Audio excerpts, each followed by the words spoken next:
दोस्तों, easy way learning channel पर एक बार आपका पुनः स्वागत है।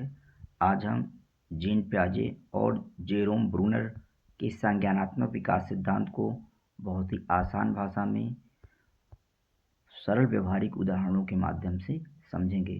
दोस्तों, संज्ञानात्मक विकास के दोनों सिद्धांतों को एक साथ वीडियो के रूप में लाने का महत्वपूर्ण उद्देश्य ये है कि ताकि दोनों सिद्धांतों में अंतर संबंध और दोनों में अंतर की समझ आसानी से हो जाए। तो दोस्तों, आइए हम लोग शुरू करते हैं। जीन प्याजे के संज्ञानात्मक विकास का सिद्धांत सबसे पहले हम लोग अध्ययन करेंगे कॉग्निटिव डेवलपमेंट थ्योरी, फिर जेरोम ब्रूनर का संज्ञानात्मक सिद्धांत देखेंगे।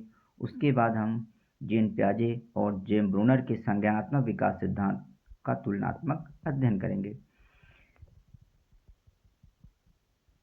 जीन प्याजे का जो संज्ञानात्मक विकास का सिद्धांत है, जीन प्याजे स्विस मनोवैज्ञानिक थे। 1896 में इनका जन्म हुआ था और 1980 में इनकी मृत्यु हुई थी। जीन प्याजे के अनुसार बच्चा जन्म से लेकर किशोरावस्था तक सोचने की क्षमता क्रमिक चरणों में विकसित करता है। इनका मानना था कि एक अवस्था आयु के अनुसार चरणबद्ध तरीके से जैसे जैसे बच्चे की आयु बढ़ती है उसी के अनुरूप बच्चा सोचता है, बच्चा अपना संज्ञानात्मक विकास करता है। प्याजे के अनुसार संज्ञानात्मक विकास का क्या मतलब होता है, संज्ञान क्या होता है? ज्ञान अर्जित करने, समझने, याद करने, समस्या हल करने व निर्णय लेने की मानसिक प्रक्रिया ही संज्ञान कहलाती है। यानी बच्चा कैसे दुनिया को समझता है और अपने अनुभवों से सीखता है, यही संज्ञानात्मक विकास कहलाता है। प्याजे के संज्ञानात्मक विकास के 4 चरण हैं, 4 स्टेजेस हैं और उनकी अपनी विशेषताएं हैं। पहली है संवेदी गत्यात्मक अवस्था, सेंसरी मोटर स्टेज। दूसरी अवस्था है पूर्व संक्रियात्मक अवस्था, प्री ऑपरेशनल स्टेज। तीसरी अवस्था है मूर्त संक्रियात्मक अवस्था और चौथी अवस्था है अमूर्त संक्रियात्मक अवस्था। पहली अवस्था जो संवेदी गत्यात्मक अवस्था है, सेंसरी मोटर स्टेज, ये जन्म से 2 वर्ष तक चलती है। इस अवस्था की अपनी कुछ विशेषताएं होती हैं, जैसे इस यानी संवेदी गत्यात्मक अवस्था में बच्चा इंद्रियों के माध्यम से और गतियों के द्वारा सीखता है। अगर इसके हम वर्ड पे जाए, संवेदी यानी सेंस ऑर्गन्स और गत्यात्मक यानी गति। संवेदी गत्यात्मक अवस्था, इसका मतलब बच्चा इंद्रियों के माध्यम से, सेंस ऑर्गन्स के माध्यम से और गतियों मोटर एक्शंस के द्वारा सीखता है। उदाहरण के लिए जैसे खिलौना छुपा दिया जाए तो बच्चा समझता है कि वह अब भी मौजूद है, यानी ऑब्जेक्ट परमानेंस का विकास भी इस अवस्था में हो जाता है। प्रश्न आता है कि ऑब्जेक्ट परमानेंस या वस्तु स्थायित्व का विकास किस चरण में होता है? तो बच्चों में वस्तु स्थायित्व या ऑब्जेक्ट परमानेंस का विकास जो होता है वह संवेदी गत्यात्मक अवस्था में होता है, जो जन्म से लेकर के 2 वर्ष के मध्य की अवस्था होती है। दूसरी अवस्था पूर्व संक्रियात्मक अवस्था होती है प्याजे के अनुसार, प्री ऑपरेशनल स्टेज, जो 2 वर्ष से 7 वर्ष की अवस्था होती है।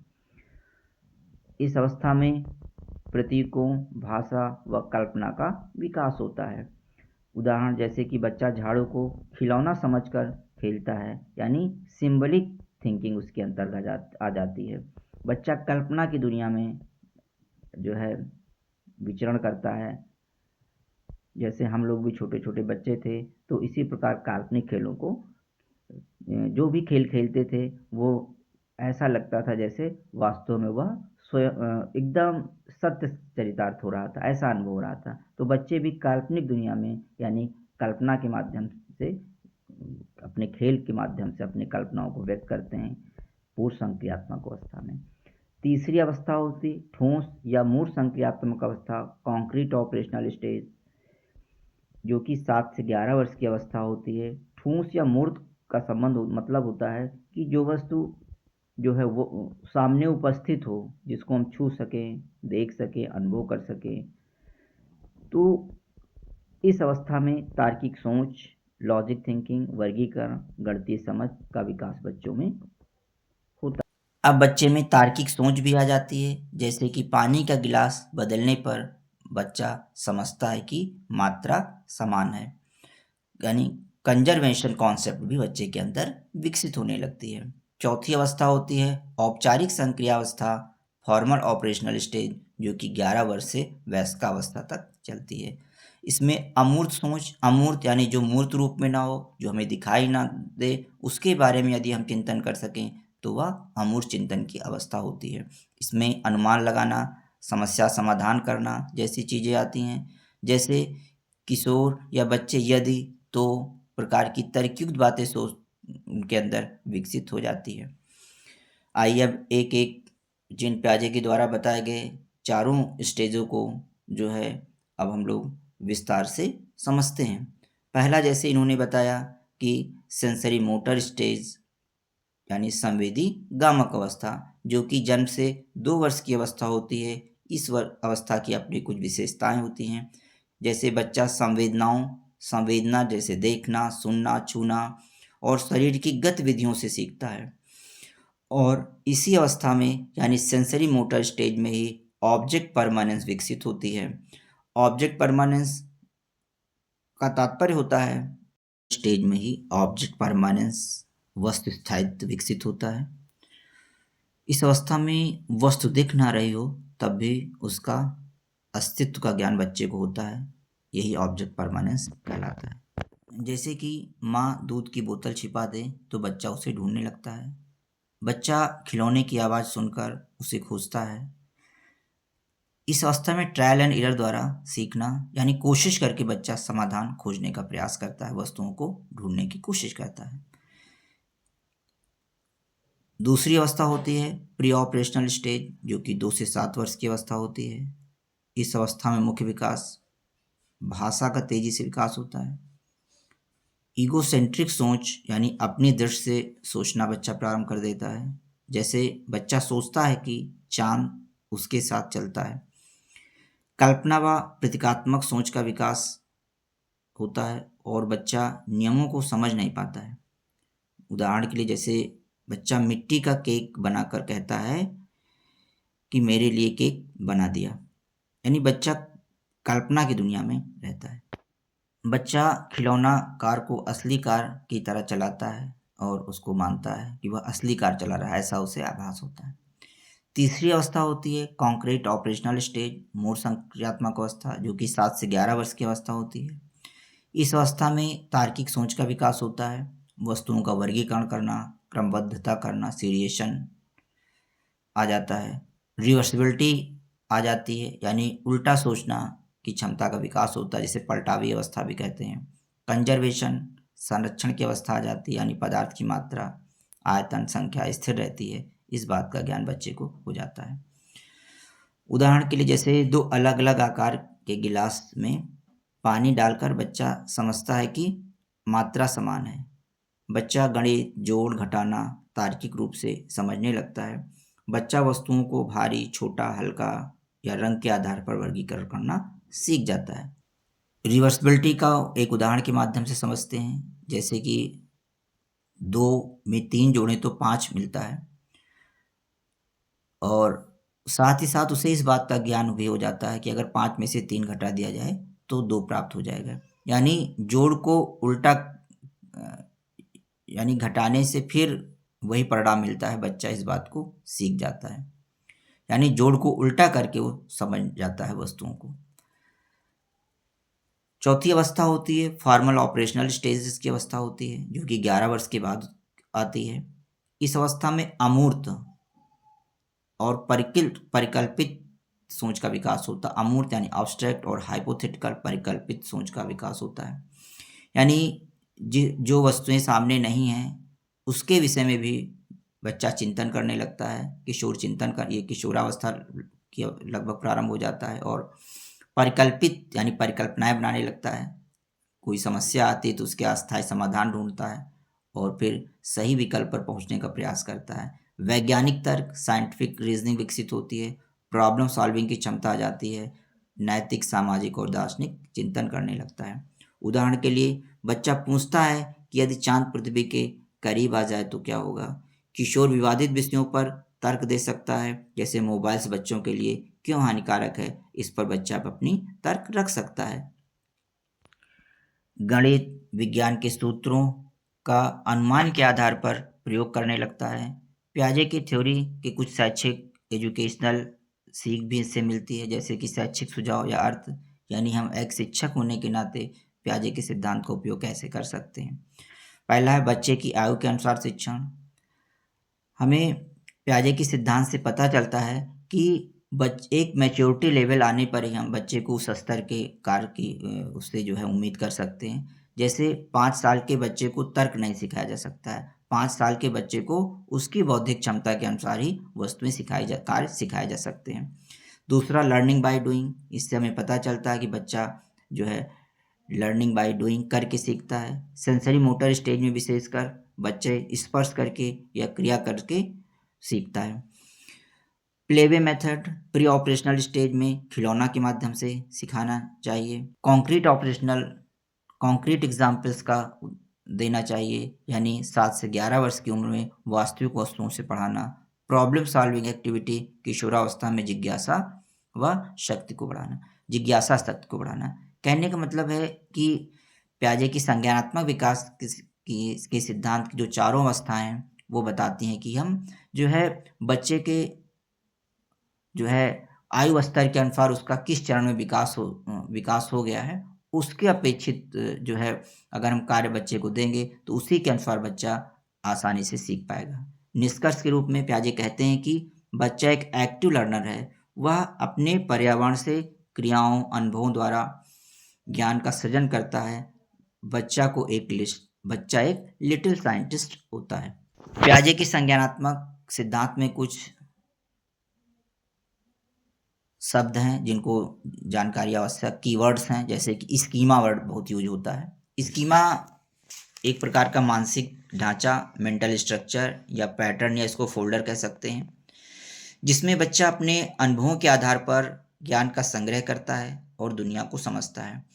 जैसे हमारे मोबाइल में फोल्डर होता है, उसके अंदर फोटो, सॉन्ग्स, डॉक्यूमेंट्स रखते हैं, उसी प्रकार दिमाग में भी फोल्डर बनते हैं जिसे स्कीमा कहते हैं। बच्चे के संदर्भ में अगर हम उदाहरण लें तो बच्चे ने पहली बार गाय देखा जैसे, तो उसके दिमाग में पशु का एक स्कीमा बन गया। पता चल गया कि पशु के जो भी गाय देखी उससे पता चल गया कि उसके 4 टांगे होती हैं, एक पूंछ होती है, उसका रंग सफ़ेद या जिस रंग का भी देखा उसने गाय, पता चल गया, एक स्कीमा बन गया, एक पशु का स्कीमा, जानवर का स्कीमा उसके दिमाग में एक मानसिक स्ट्रक्चर बन गया। फिर जब वह भैंस देखता है या कुत्ता देखता है तो वह उसे उसी स्कीमा में जोड़ देता है। स्कीमा को नॉलेज को स्टोर करने व समझने का तरीका भी कह सकते हैं। एकोमोडेशंस क्या होता है? पुराना ज्ञान बदल कर नया बनाना एकोमोडेशन कहलाता है। जब हमारा पुराना स्कीमा किसी नई चीज़ को समझने में काफ़ी नहीं होता है, तब हम पुरानी समझ को बदलते हैं, नया फोल्डर या स्कीमा बनाते हैं। इस प्रक्रिया को एकोमोडेशन कहते हैं। उदाहरण के लिए बच्चे ने पहली बार गाय देखी तो उसके दिमाग में एक स्कीमा बन गया, यानी जानवर का स्कीमा गाय का स्कीमा बन गया। फिर उसने बकरी देखी, पहले वह गाय समझ लेता है, सबसे पहले जब वो गाय देखा उसके बाद बकरी देखा तो बकरी को भी गाय समझ लेता है, यानी एसिमिलेशन, यानी पुरानी स्कीमा में उस नई चीज़ को फिट करने का प्रयास करता है। लेकिन जब उसे बताया जाता है कि नहीं यह अलग है या बकरी है, वह देखता है कि उसकी आवाज़ अलग है या उसका आकार छोटा है और भी चीज़ें उसमें वो जो है गाय से कुछ अलग पाता है, तब उसका पुराना स्कीमा बदल जाता है और दिमाग नया स्कीमा बना लेता है। जैसे सबसे पहले जानवर का स्कीमा गाय देखा, जानवर का स्कीमा बना, उसके बाद उसने बकरी देखी तो पुरानी जानकारी को बदलकर नया ज्ञान बनाता है, इसी को एकोमोडेशन कहते हैं। अगर हम देखते हैं स्कीमा में क्या होता है, दिमाग के अंदर ज्ञान का फोल्डर बनता है या मानसिक स्ट्रक्चर बनता है। उदाहरण जानवर का मानसिक फोल्डर या ढांचा बनना स्कीमा है। एसिमिलेशन क्या होता है, नई जानकारी को पुराने फोल्डर या पुरानी संरचना में। उदाहरण बकरी को पहली बार देखकर उसे गाय समझ लेना, यह एसिमिलेशन है। एकोमोडेशन क्या होता है, पुराना फोल्डर या पुराने मानसिक स्ट्रक्चर बदल कर नया बनाना, जैसे समझना कि गाय अलग है, बकरी अलग है, नया स्कीमा बनता है। ब्रीफ समरी देख लेते हैं। स्कीमा का अर्थ होता है मानसिक ढांचा या फोल्डर। एकोमोडेशन का मतलब होता है नया फोल्डर बनाना या पुराना बदलना। अब कंजर्वेशन एंड रिवर्सिबिलिटी क्या होती है? रिवर्सिबिलिटी पलटावी अवस्था भी कहलाती है। कॉन्क्रीट ऑपरेशनल स्टेज जो कि 7 से 11 वर्ष की अवस्था होती है। ठोस संक्रियात्मक अवस्था 7 से 11 वर्ष में किसी क्रिया या सोच को उल्टा करके फिर जो है मूल स्थिति में वापस सोचने की क्षमता रिवर्सिबिलिटी कहलाती है। यानी बच्चा समझने लगता है कि जो बदलता है वह वापस पहले जैसा भी हो सकता है। एक गणितीय उदाहरण के माध्यम से इसको समझ सकते हैं। जैसे बच्चा सीखता है कि 2 में अगर 3 जोड़ दिया जाए तो 5 होता है, लेकिन साथ ही वह यह भी समझ लेता है कि 5 में से अगर 3 घटा दिया जाए तो 2 प्राप्त होगा। यानी जोड़ को उल्टा करके घटाने से फिर वही परिणाम मिलता है। यही रिवर्सिबिलिटी कहलाती है। विलोम्यता या रिवर्सिबिलिटी से अभिप्राय किसी वस्तु को मन ही मन में उसके पूर्व आकार में समझने से है। जैसे किसी बालक को गीली मिट्टी की 2 एक समान गेंद दी जाएं, फिर उसके सम्मुख ही उनमें से एक गेंद को दबाकर लंबा कर दिया जाए। तब यदि बालक यह सोच लेता है कि लंबी गेंद को पुनः गोल करने पर यह पहले जैसी हो जाएगी, तो इसका अर्थ है कि बालक में विलोम्यता रिवर्सिबिलिटी की योग्यता विकसित हो गई। इसको दैनिक उदाहरण के माध्यम से भी समझ सकते हैं। जैसे बच्चों को 10 टॉफी दी जाए और वह 4 टॉफियां खा ले, तो उसके पास 6 टॉफी बचे। अगर वापस 4 दी जाए फिर वह 10 हो जाएंगी। यह बच्चा यदि समझ लेता है तो यह समझेंगी कि बच्चे के अंदर जो है रिवर्सिबिलिटी की क्षमता विकसित हो गई। बच्चा यह मानसिक गणित कर सके, मतलब उसकी रिवर्सिबिलिटी विकसित हो गई। कंजर्वेशन, संरक्षण या मात्रा परिवर्तन का सिद्धांत क्या होता है? किसी वस्तु की मात्रा, क्वांटिटी, आकार या रूप बदलने पर भी समान रहती है, यह समझने की क्षमता ही संरक्षण या कंजर्वेशन की अवस्था होती है। यानी बच्चा यह स्वीकार करने लगता है कि शेप बदला तो क्वांटिटी बदली। जैसे 2 गिलास हैं और एक लंबा गिलास है, एक छोटा लेकिन चौड़ा गिलास है। दोनों में बराबर पानी भर दिया जाए तो प्री ऑपरेशनल स्टेज में, जो कि 2 से 7 वर्ष की अवस्था होती है, इसमें बच्चे लंबे गिलास को देखकर कहेगा कि इसमें ज़्यादा पानी है। लेकिन कॉन्क्रीट ऑपरेशनल स्टेज जो कि 7 से 11 वर्ष की अवस्था होती है, इस अवस्था बच्चा समझता है कि पानी दोनों में बराबर है। यह क्षमता ही कंजर्वेशन है। एक अन्य उदाहरण देखते हैं। जैसे एक बड़ी रोटी के 2 टुकड़े कर दें तो बच्चा सोचता है कि ज़्यादा हो गई। यानी 2 से 7 प्री ऑपरेशनल स्टेज में बच्चा सोचेगा कि इसके 2 टुकड़े हो गए, यानी अब हमारे पास रोटी ज़्यादा हो गई। लेकिन यही बच्चा 7 से 11 वर्ष जब कॉन्क्रीट ऑपरेशनल स्टेज में आता है तो बच्चा समझता है कि कुल मात्रा वही है। यही कंजर्वेशन, संरक्षण है।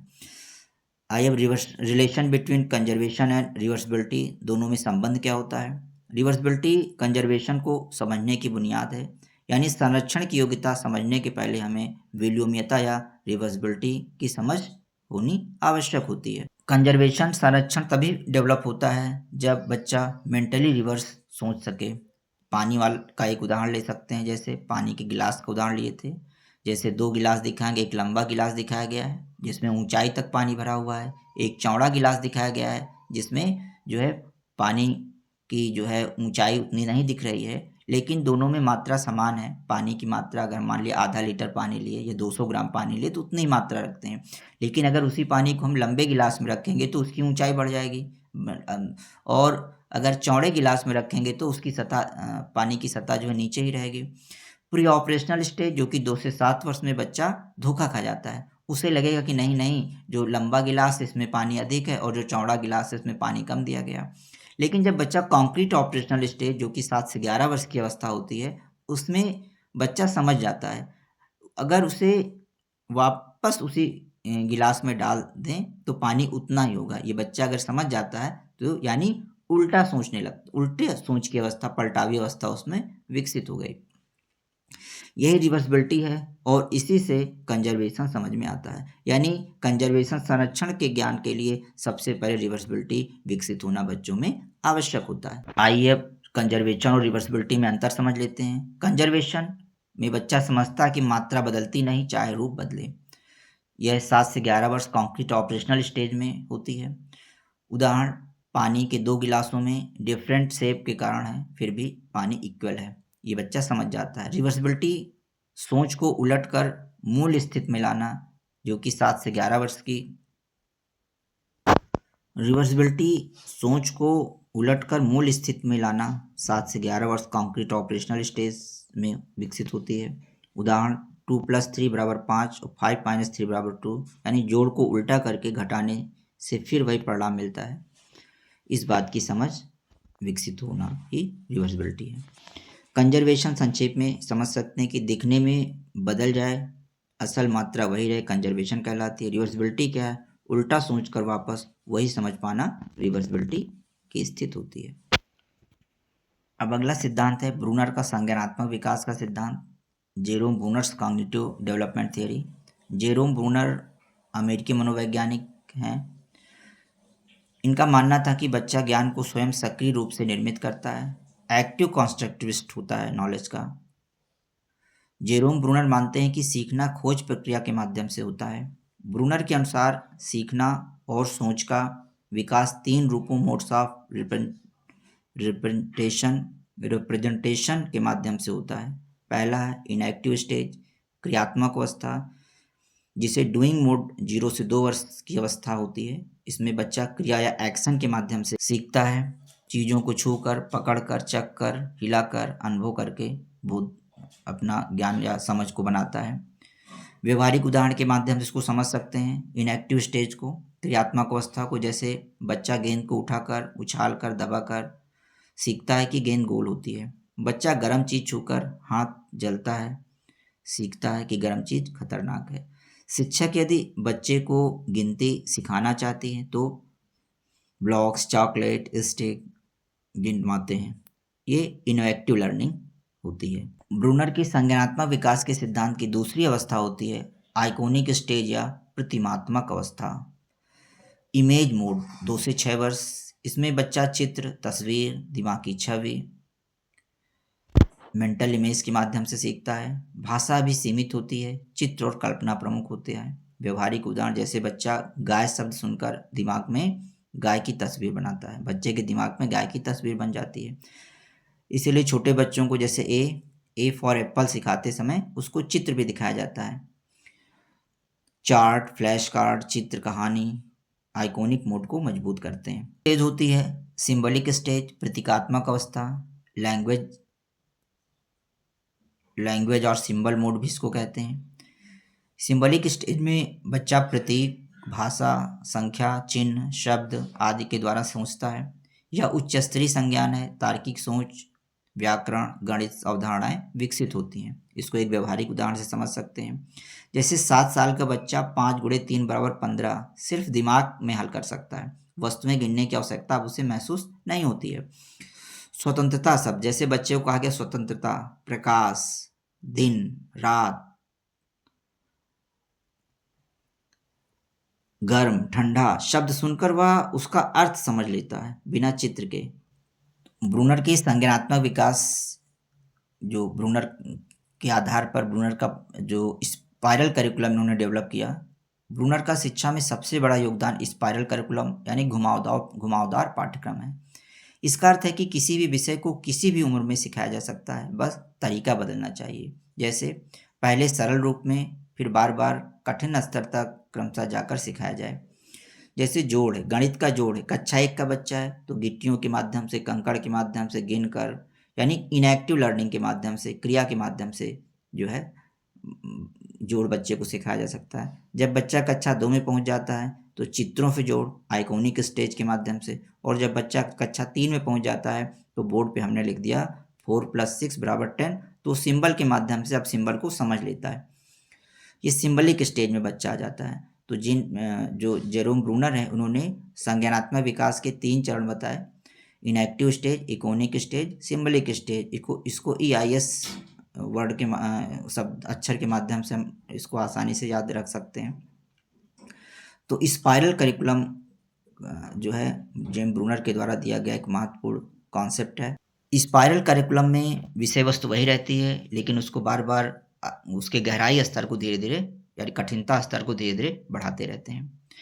ब्रूनर ने डिस्कवरी लर्निंग खोज आधारित अधिगम का भी प्रत्यय दिया, यानी बच्चा तब सबसे अच्छा सीखता है जब वह खोज करता है। शिक्षक का कार्य बच्चों को संकेत देना, स्कैफोल्डिंग करना है, लेकिन उत्तर स्वयं बच्चा ढूंढता है। उदाहरण के लिए शिक्षक विज्ञान की कक्षा में पौधा लाकर पूछते हैं कि यह हरा क्यों है। बच्चे सोचते हैं, खोजते हैं, क्लोरोफिल का ज्ञान खुद प्राप्त करते हैं। गणित में शिक्षक सवाल पूछते हैं, बच्चे खुद पैटर्न ढूंढते हैं। अब शिक्षा में हम जो है जेरोम ब्रूनर के सिद्धांत को कैसे उपयोग कर सकते हैं, जैसे इनएक्टिव लर्निंग। इस अवस्था में शिक्षक क्या करें, वस्तु आधारित हाथ से करने वाले कार्य बच्चों को अधिक से अधिक दें, जैसे ब्लॉक्स, खिलौने, मिट्टी, गिट्टी आदि के माध्यम से जो है बच्चों को गणनाएं सिखाई जा सकती, गिनती सिखाई जा सकती हैं, सवाल छोटे छोटे हल कराए जा सकते हैं। आइकॉनिक लर्निंग में चित्र, चार्ट या मॉडल दिखाया जा सकता, flash card, picture, charts. Symbolic learning में भाषा आधारित कार्य दिया जा सकता, जैसे लेखन, गणितीय प्रतीक, शब्द सिखाना। डिस्कवरी लर्निंग में बच्चों को स्वयं खोजने के अवसर दिया जाए, जैसे प्रोजेक्ट कार्य दिए जाएं, क्वेश्चनिंग अधिक से अधिक किया जाए उनसे। स्पाइरल करिकुलम क्या होता है कि सरल स्तर से कठिन स्तर तक बार बार सिखाया जाए, यानी सरल स्तर से होते हुए कठिन स्तर तक। जैसे जैसे पहले संख्याओं का ज्ञान कराया जाए, फिर जोड़, घटाना, गुणा, भाग क्रमबद्ध ढंग से जो है रिपीट करते हुए बातें बताई जाएं। सारांश के रूप में हम कह सकते हैं कि ब्रूनर के अनुसार सीखना एक सक्रिय मानसिक प्रक्रिया है जो क्रिया, चित्र, प्रतीक के विकास क्रम से आगे बढ़ती है। शिक्षा खोज आधारित स्पाइरल पद्धति से होना चाहिए। अब जीन प्याजे और जेरोम ब्रूनर के संज्ञानात्मक विकास के सिद्धांत में क्या अंतर है, इसको समझ लेते हैं। आधार जीन प्याजे और जेरोम ब्रूनर। सिद्धांत का प्रकार। जीन प्याजे का जो संज्ञानात्मक विकास का सिद्धांत है, संज्ञानात्मक विकास का क्रमिक चरण कहलाता है। जीन प्याजे का मानना था कि बच्चे का संज्ञानात्मक विकास आयु स्तर के अनुसार क्रमिक माध्यम से होता है, यानी एक मेच्योरिटी लेवल आने पर बच्चा जो है उस वांछित जो है संज्ञानात्मक क्रिया को कर पाएगा। जेरोम ब्रूनर का मानना था कि संज्ञानात्मक विकास अधिगम पर आधारित होता है। दूसरा है सीखने का मुख्य आधार। जीन प्याजे मानते हैं कि परिपक्वता, मैचुरेशन और वातावरण बच्चे के सीखने का मुख्य आधार होता है। वहीं जेरोम ब्रूनर का मानना है कि सीखना सक्रिय निर्माण है, एक्टिव कंस्ट्रक्शन है। विकास कैसे होता है? जीन प्याजे का मानना है कि दिमाग का विकास पहले होता है, फिर भाषा व सीख बाद में आती है। वहीं जेरोम ब्रूनर मानते हैं कि सीखने के द्वारा संज्ञानात्मक विकास बढ़ता जाता है। विकास के चरण। जीन प्याजे ने संज्ञानात्मक विकास के 4 चरण बताए: sensory motor stage, pre operational stage, concrete operational stage और फॉर्मल ऑपरेशनल स्टेज। वहीं ब्रूनर का मानना था कि बच्चे की संज्ञानात्मक विकास का कोई निश्चित चरण नहीं होता है, मोड आधारित 3 रूप होते हैं।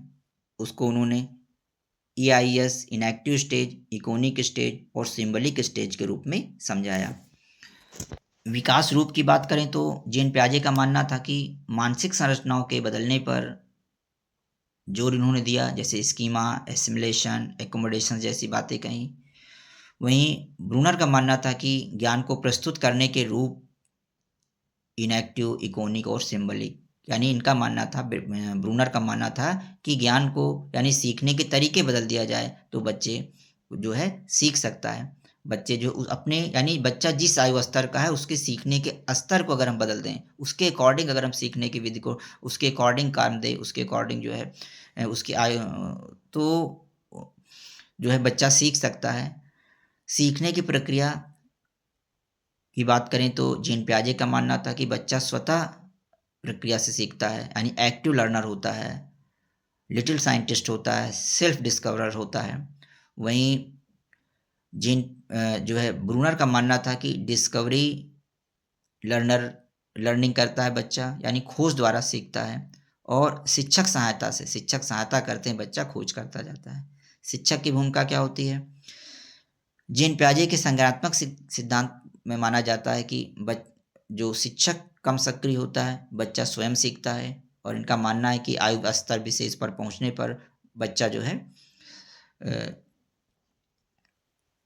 सीख जाएगा और शिक्षक को केवल जो है उसको मोटिवेट करने की आवश्यकता है, सहायता देने की आवश्यकता होती है। यहाँ पर टीचर ऑब्जर्वर की भूमिका में होता है।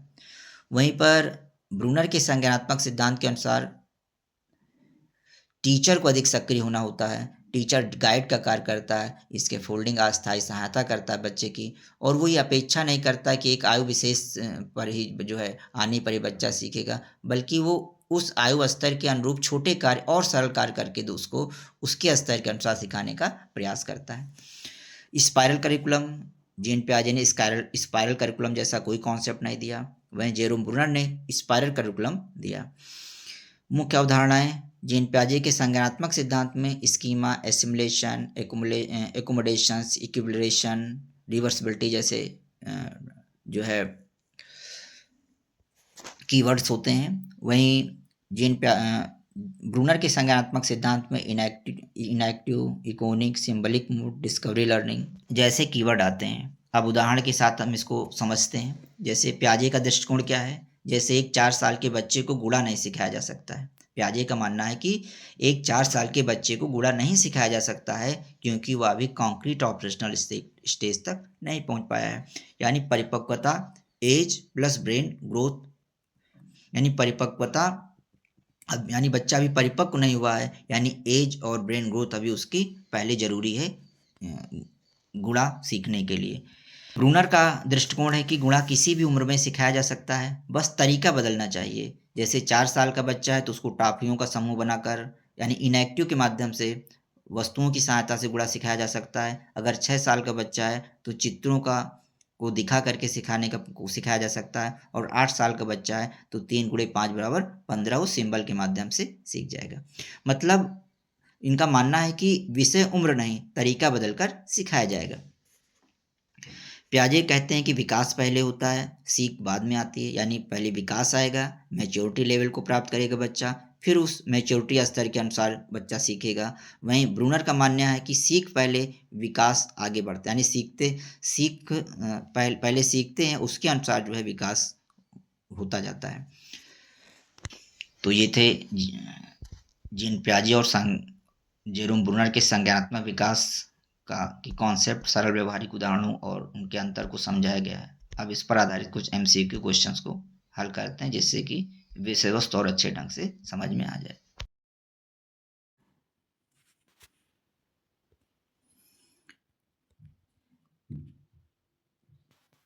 पहला प्रश्न है, जीन पियाजे के संज्ञानात्मक विकास सिद्धांत का मुख्य आधार क्या है? 4 ऑप्शन है। ए है सामाजिक अंतःक्रिया है, बी है पर्यावरणीय अनुकूलन है, सी मानसिक संरचनाओं का विकास है, डी आनुवांशिक क्षमता है। जीन पियाजे के संज्ञानात्मक विकास सिद्धांत का मुख्य आधार मानसिक संरचनाओं का विकास है। पियाजे का सिद्धांत कहता है कि बच्चों का विकास उनकी मानसिक संरचनाओं यानी स्कीमास के निर्माण और परिवर्तन पर आधारित होता है।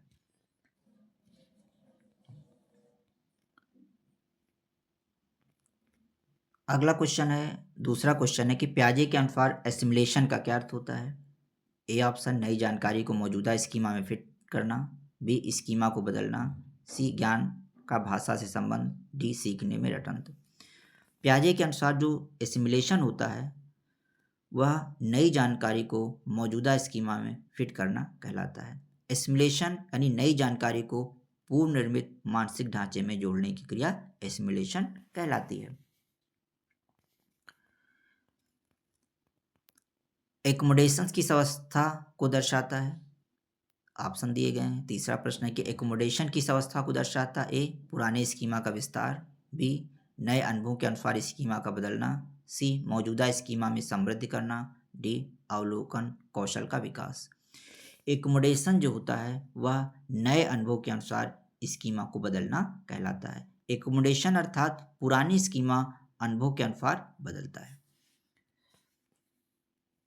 अगला क्वेश्चन है, पियाजे की संज्ञानात्मक विकास की सही क्रमबद्ध अवस्थाएं क्या होती हैं? सबसे पहले इसमें सेंसरी मोटर स्टेज होती है, प्री ऑपरेशनल स्टेज होती है, कॉन्क्रीट ऑपरेशनल स्टेज होती है और फिर फॉर्मल ऑपरेशनल स्टेज होती है। इसको हम लोग एस, पी, एम और ए इन 4 अक्षरों से भी याद रख सकते हैं। हिंदी में संवेदीगामक अवस्था, पूर्व संक्रियात्मक अवस्था, मूर्त संक्रियात्मक अवस्था और औपचारिक संक्रिय अवस्था। और इंग्लिश में अगर इसका जो है ट्रिक बनाना हो तो हम इसको एस पी सी एफ से याद रख सकते हैं। S for sensory operational stage, P pre operational stage, C concrete and F formal.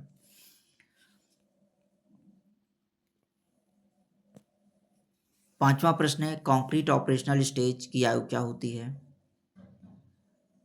Option A है 0 से 2 वर्ष, बी 2 से 7 वर्ष, सी 7 से 11 वर्ष, डी 11+ वर्ष यानी 11 से अधिक आयु।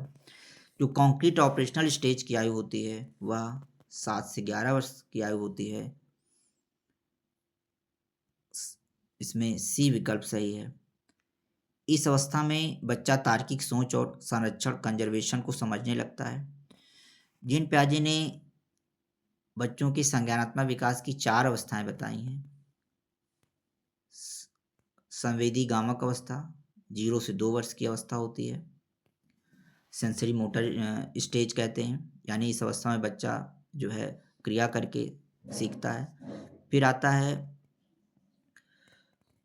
पूर्व संक्रियात्मक अवस्था 2 से 7 वर्ष की अवस्था होती है। मूर्त संक्रियात्मक अवस्था 7 से 11 वर्ष की अवस्था होती है और औपचारिक संक्रिया अवस्था 11 वर्ष या उससे अधिक आयु की अवस्था होती है।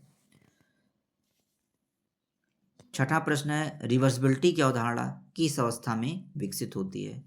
पहला ऑप्शन है संवेदी गतिक अवस्था, दूसरा ऑप्शन है पूर्व संक्रियात्मक अवस्था, तीसरा ऑप्शन है ठोस संक्रियात्मक अवस्था और चौथा ऑप्शन है औपचारिक संक्रियात्मक अवस्था। जो रिवर्सिबिलिटी या पलटावे की अवस्था होती है वह ठोस संक्रियात्मक अवस्था में विकसित होती है। अगला क्वेश्चन है कि कंजर्वेशन टेस्ट किसने दिया? ऑप्शन दिए गए विगुत्स्की ने, पियाजे ने, कोहलबर्ग ने, स्किनर ने। कंजर्वेशन का सिद्धांत जो है संरक्षण का सिद्धांत जीन पियाजे से संबंधित है। आठवां क्वेश्चन है, औपचारिक संक्रियात्मक अवस्था में बच्चा क्या कर सकता है? ए ऑप्शन है वस्तु स्थायित्व पहचानना, कल्पनात्मक और अमूर्त चिंतन, सी भाषा सीखना, डी रटंत सीखना। जो औपचारिक संक्रियात्मक अवस्था होती है वह जीन पियाजे के अनुसार जो है संज्ञानात्मक विकास की सर्वोच्च अवस्था होती है, जो कि 11 वर्ष से अधिक आयु में विकसित होती है। इस अवस्था में बच्चा कल्पनात्मक और अमूर्त चिंतन प्रारंभ कर देता है, हाइपोथेटिकल थिंकिंग करता है और समस्या समाधान की क्षमता उसमें विकसित हो जाती है। यानी इस अवस्था में बच्चे के सामने अगर मूर्त वस्तु, ठोस वस्तु नहीं है तब भी वह उसके विषय में चिंतन कर सकता है। वस्तु स्थायित्व जो ऑब्जेक्ट परमानेंस की स्थिति होती है, इसका विकास 0 से 2 वर्ष यानी संवेदी गामक अवस्था में होता है।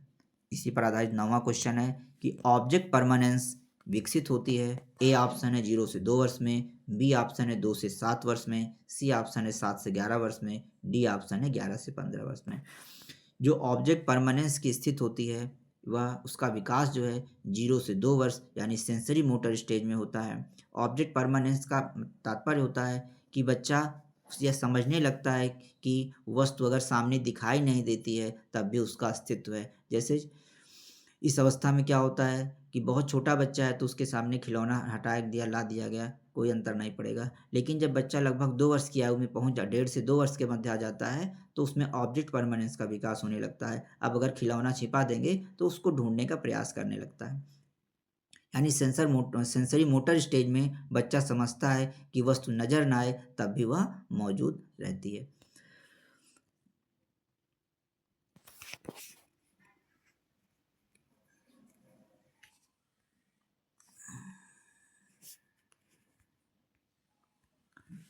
दसवां प्रश्न है, ईगोसेंट्रिज्म कहाँ देखा जाता है, यानी किस अवस्था की विशेषता होती है? ए ऑप्शन है 2 से 7 वर्ष, बी ऑप्शन है 7 से 11 वर्ष, सी ऑप्शन है 11 से 15 वर्ष। ईगोसेंट्रिज्म यानी आत्म केंद्रिता की अवस्था 2 से 7 वर्ष के मध्य देखी जाती है। आइए अब जेरोम ब्रूनर पर आधारित कुछ MCQs क्वेश्चन को देख लेते हैं। पहला प्रश्न है, ब्रूनर के सिद्धांत को किस नाम से जाना जाता है? पहला क्वेश्चन है संज्ञानात्मक विकास संरचनावाद, बी विकासात्मक मनोविज्ञान, सी खोज द्वारा अधिगम, डी व्यवहारवाद।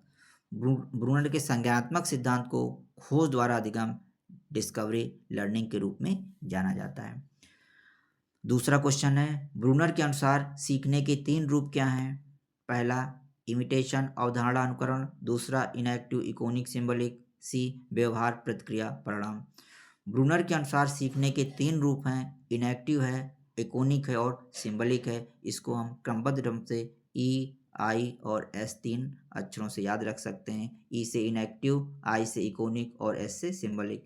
इनएक्टिव का मतलब है क्रिया आधारित सीखना, बच्चा कार्य करके सीखता है। इकोनिक यानी चित्र या छवि पर आधारित अधिगम होता है और एस फॉर सिंबलिक यानी भाषा या प्रतीक आधारित अधिगम बच्चा करने लगता है। अगला क्वेश्चन है, स्पाइरल करिकुलम किसका सिद्धांत है? प्याजे का, बी वाइगोत्स्की का, सी ब्रूनर का। जो स्पाइरल करिकुलम है उसका विकास ब्रूनर ने किया था। बच्चा किसी भी विषय को किसी भी अवस्था में सीख सकता है यदि शिक्षक सही संरचना प्रस्तुत करे, यानी आयु विशेष के अनुसार उसकी संरचना प्रस्तुत करे। देखा जाए तो स्पाइरल करिकुलम जो है, जो सामान्य रूप से जो पाठ्यक्रम लागू किए जाते हैं स्कूलों में, उसमें भी स्पाइरल करिकुलम को ही लागू किया जाता है।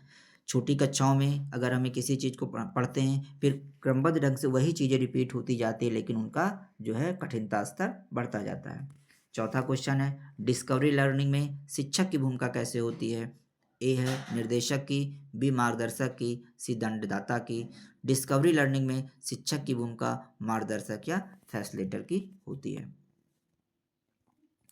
पांचवा प्रश्न है, नीचे कुछ कथन दिए गए हैं, इनमें से हमें बताना है कि इसमें से ब्रूनर का कथन कौन सा नहीं है। ए है ज्ञान को क्रमिक रूप से सरल से जटिल बनाना चाहिए, बी बच्चों की संज्ञानात्मक संरचनाएं विकसित होती हैं, सी सीखना केवल परिपक्वता का परिणाम होता है। देखा जाए तो इसमें ए और बी ऑप्शन जो हैं वो सत्य हैं, जो यानी स्टेटमेंट सही हैं, लेकिन जो सी वाला स्टेटमेंट है कि सीखना केवल परिपक्वता का परिणाम है, यह क्वेश्चन के अनुसार सही नहीं है। लेकिन इसका उत्तर यही होगा कि नीचे दिया गया ब्रूनर का कथन नहीं है, तो इसमें सीखना केवल परिपक्वता का परिणाम है। ब्रूनर सीखना परिपक्वता का परिणाम न मानकर उनका मानना था कि किसी भी अवस्था में वह सिखाई जा सकती है, केवल सीखने के तरीके को अगर बदल दिया जाए तो, और उसकी बच्चे के आयु स्तर के अनुसार सीखने का तरीका बदल दिया जाए तो भी बच्चे को सिखाया जा सकता है उसके डेवलपमेंट के अनुसार। लेकिन परिपक्वता की बात देखा जाए तो जीन प्याजे करते हैं।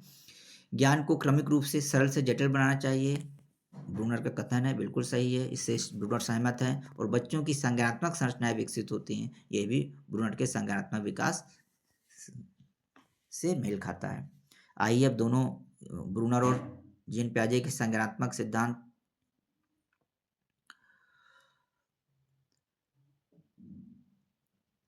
जैसे कौन सा अंतर सही है? प्याजे विकास स्वतंत्र, ब्रूनर सीखना सामाजिक, बी प्याजे schema, Bruner spiral curriculum, C दोनों।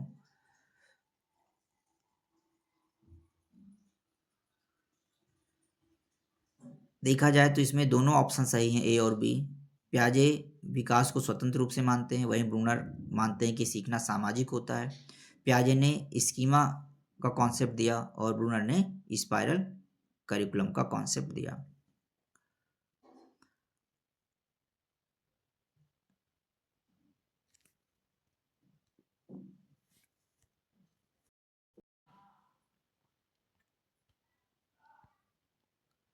संज्ञानात्मक विकास सिद्धांत के प्रमुख प्रवर्तक हैं, ए प्याजे और ब्रूनर, बी स्किनर और पावलोव, सी फ्रायड और एरिक्सन, डी कोहलबर्ग और थॉर्नडाइक।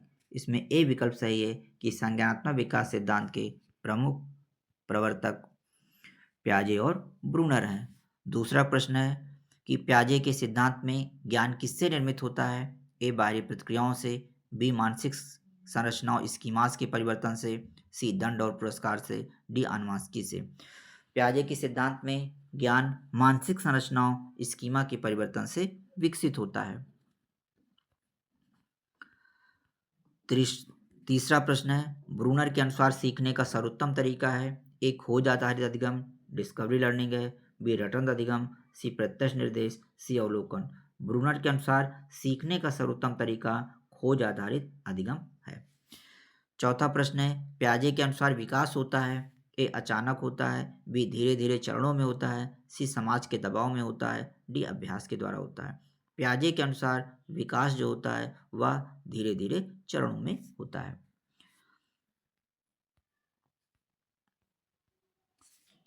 अगला क्वेश्चन है, ब्रूनर का स्पाइरल करिकुलम। ब्रूनर का स्पाइरल करिकुलम क्या है? ए विषयों को सरल से जटिल बनाते हुए बार बार सिखाना, बी बच्चे के व्यवहार को बार बार सुधारना, सी केवल भाषा अधिगम की विधि, डी प्रतीक आधारित अधिगम। इसमें ए विकल्प सही है कि ब्रूनर का स्पाइरल करिकुलम विषयों को सरल से जटिल बनाते हुए बार बार सिखाना। स्कीमा की अवधारणा किसने दी? ए ऑप्शन है विगोत्स्की ने, बी प्याजे ने, सी ब्रूनर ने, डी स्किनर ने। स्कीमा की अवधारणा जो है जीन प्याजे ने दी है। सातवां क्वेश्चन है, ब्रूनर के अनुसार तीन उन्होंने जो है संज्ञानात्मक विकास के चरण दिए हैं, इनएक्टिव, इकोनिक और सिंबलिक स्टेज। इसको हम आई और एस अक्षरों से याद रख सकते हैं। E for inactive, I for iconic and S for symbolic. आठवां प्रश्न है, ऑब्जेक्ट परमानेंस विकसित होती है 0 से 2 वर्ष के मध्य, 2 से 7 वर्ष के मध्य, 7 से 11 वर्ष के मध्य या 11 वर्ष या उससे अधिक आयु पर। ऑब्जेक्ट परमानेंस का जो कॉन्सेप्ट है वह जीन प्याजे के संज्ञानात्मक विकास सिद्धांत में आता है। इसमें जो संज्ञानात्मक विकास की इन्होंने 4 अवस्थाएं बताई। पहली संवेदीगामक अवस्था, पूर्व संक्रियात्मक अवस्था, मूर्ध संक्रियात्मक अवस्था और औपचारिक संक्रियात्मक अवस्था। जो पहली अवस्था होती है संवेदीगामक अवस्था यानी सेंसरी मोटर स्टेज, उस अवस्था में ही जो है ऑब्जेक्ट परमानेंस की स्थिति विकसित होती है। यानी बच्चा समझने लगता है कि अगर उसके सामने कोई वस्तु नहीं है तब भी उसका अस्तित्व वास्तव में रहता है। जैसे बहुत छोटे बच्चे होते हैं तो माँ को या किसी को देख पहचानते नहीं हैं, लेकिन बाद में उनमें पहचान आ जाती है, और या कोई खिलौना उनके सामने नहीं रहता तो उसको ढूंढने का प्रयास करते हैं। 9वां क्वेश्चन है, इगोसेंट्रिज्म देखा जाता है ए प्री ऑपरेशनल स्टेज 2 से 7 वर्ष में, बी कॉन्क्रीट स्टेज या फॉर्मल स्टेज में। इगोसेंट्रिज्म जो है वह 2 से 7 वर्ष की अवस्था में देखा जाता है। अगला प्रश्न, रिवर्सिबिलिटी क्षमता विकसित होती है कॉन्क्रीट ऑपरेशनल स्टेज जो कि 7 से 11 वर्ष की अवस्था होती है। इस अवस्था में रिवर्सिबिलिटी की क्षमता विकसित होती है।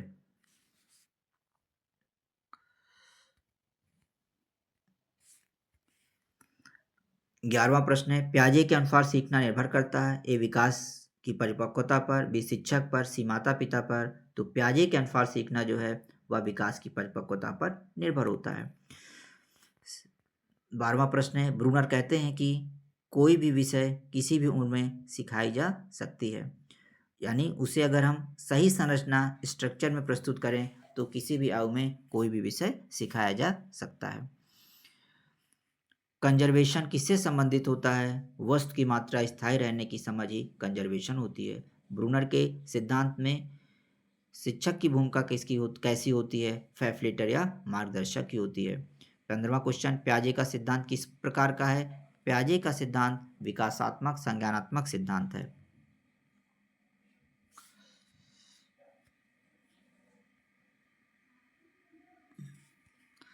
16वां है, ब्रूनर किस अधिगम पद्धति का विरोध करते हैं? ब्रूनर रटंत या रोट लर्निंग का विरोध करते हैं। एसिमिलेशन का अर्थ क्या होता है? नई जानकारी को पुरानी स्कीमा में फिट करना एसिमिलेशन कहलाता है। एकोमोडेशन का क्या अर्थ है? स्कीमा को बदलना एकोमोडेशन कहलाता है।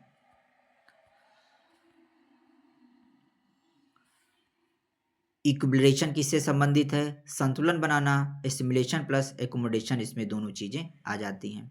बच्चा गेंद को फेंक कर सीखता है। इनएक्टिव लर्निंग में स्टेज में बच्चा जो है गेंद को फेंक कर सीखता है। यह जो है जेरोम ब्रूनर के संज्ञानात्मक सिद्धांत से संबंधित है। चित्र देखकर सीखना आइकोनिक लर्निंग कहलाता है। भाषा प्रतीक से सीखना सिंबलिक लर्निंग कहलाता है। प्याजे के फॉर्मल ऑपरेशनल स्टेज की मुख्य विशेषता होती है काल्पनिक अमूर्त सोच और हाइपोथेटिकल थिंकिंग का विकास हो जाता है। डिस्कवरी लर्निंग में शिक्षक मार्गदर्शक के रूप में होता है। खेल आधारित सीखना उपयुक्त है। ब्रूनर और प्याजे दोनों ही मानते हैं कि खेल आधारित सीखना उपयुक्त है। कॉन्क्रीट स्टेज में बच्चा वस्तुओं को तार्किक रूप में व्यवस्थित कर सकता है। प्याजे का मानना है कि सीखना विकास के बाद आता है। ब्रूनर मानते हैं कि सीखना उचित प्रस्तुति पर निर्भर करता है। प्री ऑपरेशनल स्टेज की कठिनाई होती है कि बच्चा केंद्रित सेंट्रेशन होता है।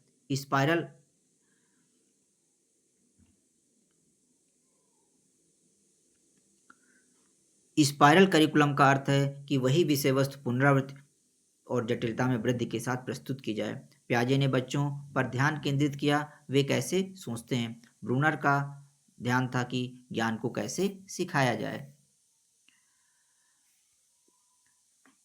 टीचर लेड डायरेक्शन किस सिद्धांत में है? व्यवहारवाद में। कॉग्निटिव स्ट्रक्चर शब्द प्याजे से संबंधित है। इसके फोल्डिंग का संबंध ब्रूनर के सिद्धांत में है, जिसका अर्थ होता है सहायक संरचनाएं। इंक्वायरी बेस्ड लर्निंग ब्रूनर के सिद्धांत की विशेषता है। डेवलपमेंट प्रोसीड्स लर्निंग किसका कथन है? प्याजे का कथन है। लर्निंग कैन प्रीसीड डेवलपमेंट किसका निकट मत है? लर्निंग कैन प्रीसीड डेवलपमेंट यह ब्रूनर के सिद्धांत से संबंधित है। संश्लेषणात्मक सोच अधिक विकसित होती है। फॉर्मल स्टेज में संश्लेषणात्मक सोच अधिक विकसित होती है। इनएक्टिव से इकोनिक में परिवर्तन होता है अनुभव बढ़ने के साथ। डिस्कवरी लर्निंग प्रचलित किस पद्धति पर समानता रखता है? इंक्वायरी मेथड में। प्याजे के अनुसार नॉलेज क्या है? बच्चे और पर्यावरण की सक्रिय अंतःक्रिया ही नॉलेज है।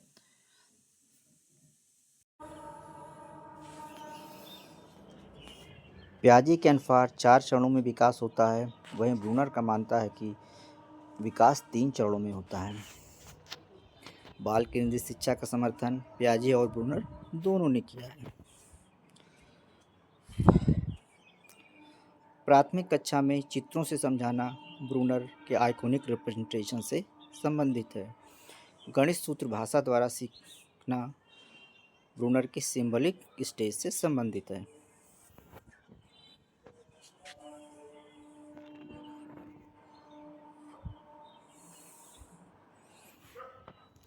कंजर्वेशन टेस्ट में बच्चा असफल होता है।